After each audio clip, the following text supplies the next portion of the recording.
Morning, everybody. Thank you. I asked Linda Worthy, our program manager, to give me some statistics. And so I came up with some quick statistics.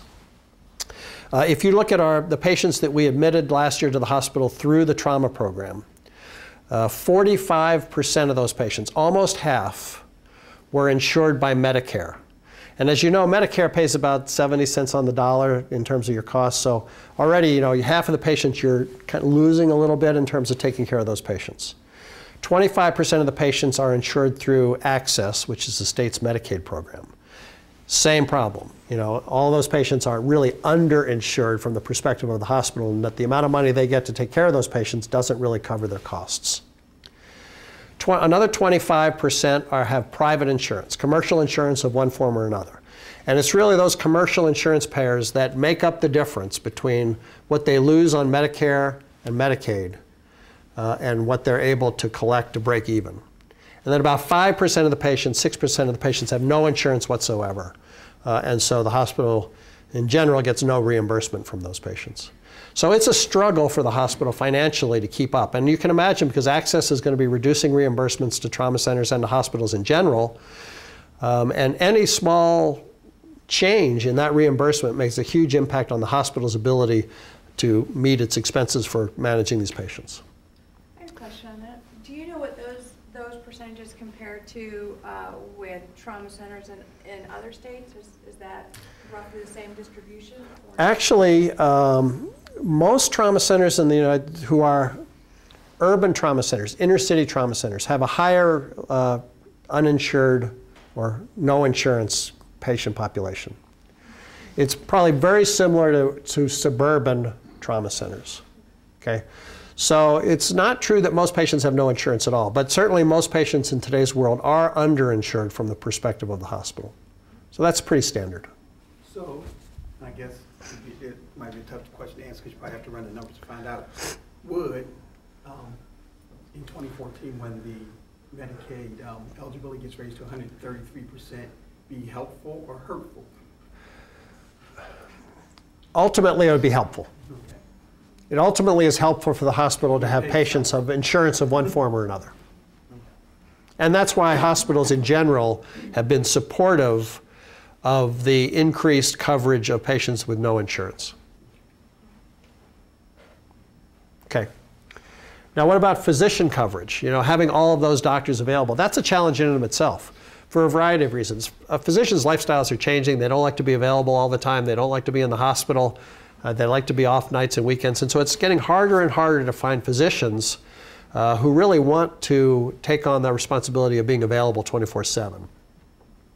And then I don't know if any of you are familiar with the EMTALA Act. All of you who know what the EMTALA Act is, raise your hands. So a fair number. Which is basically the anti-dumping law. It's the law that said that if you go to an emergency department, the emergency department has to evaluate you and stabilize you, whether you have insurance or not, and they can't dump you on another hospital. Okay? Well, that's a huge expense to hospitals. And, you know, it's our way of covering the uninsured patient population. It's the country's way of covering these patients. So if you walk into an emergency department, the emergency department has to treat you, evaluate you, and treat you and stabilize you.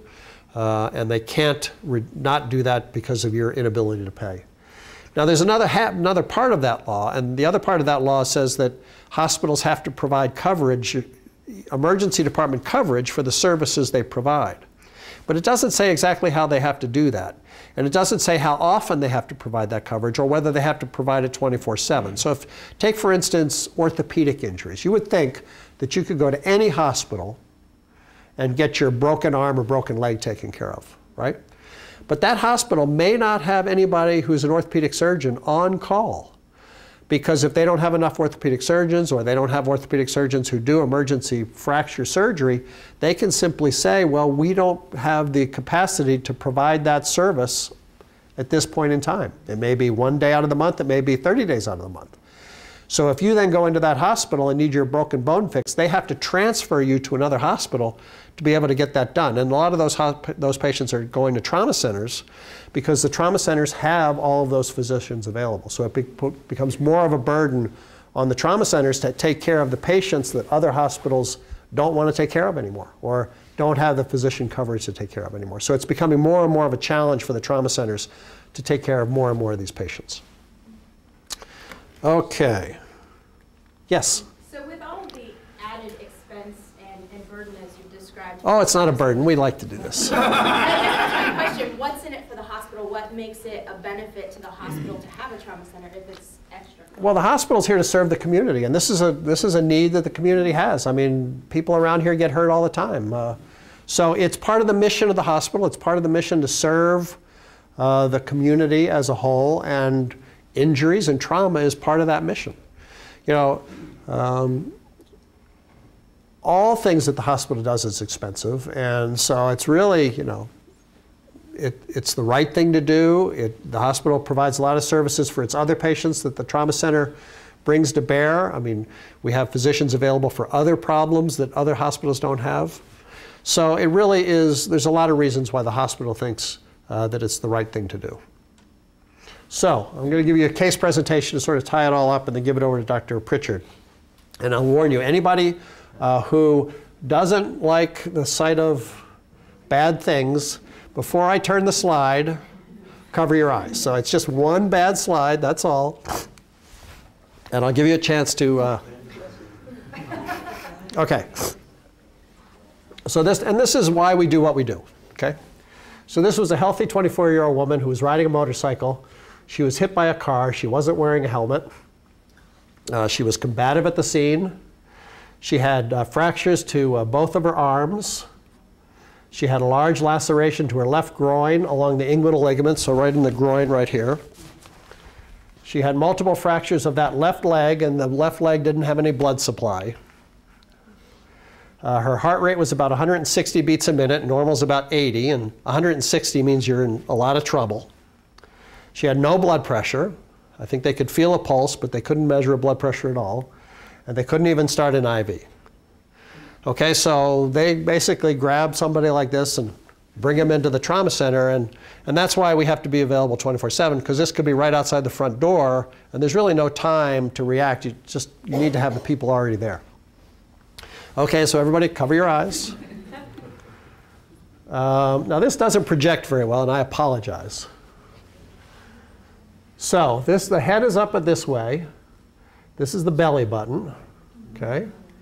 This is her left leg. This is her right leg. Here's an IV that's in her right groin, which is one of the ways we get IV access. And then this is this big laceration basically across her across her groin, just this huge gaping wound. Okay. Now this is an X-ray of her pelvis. Now as you understand, your pelvis is, you know, on the two sides, it's attached in the middle, and it supports both of your legs. So here is the, whoops. So here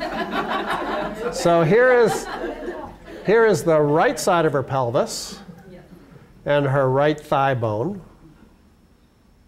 And here is the center part, the sacrum, and there's no left part. It's basically been ripped off.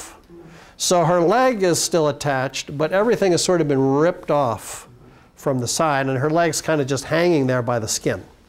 So this is what's called a hemipelvectomy, where the whole half of the pelvis is just torn off. And most people just bleed to death from this. So, you know, she came in, we got IVs in, took her immediately up to the operating room, got the bleeding stopped, did all the things we had to do. She was probably in the hospital for about a month, maybe even a little bit longer. Had serious problems with infection and so forth and so on. And I gave away the punchline. Here she is afterwards, home with her 2 kids.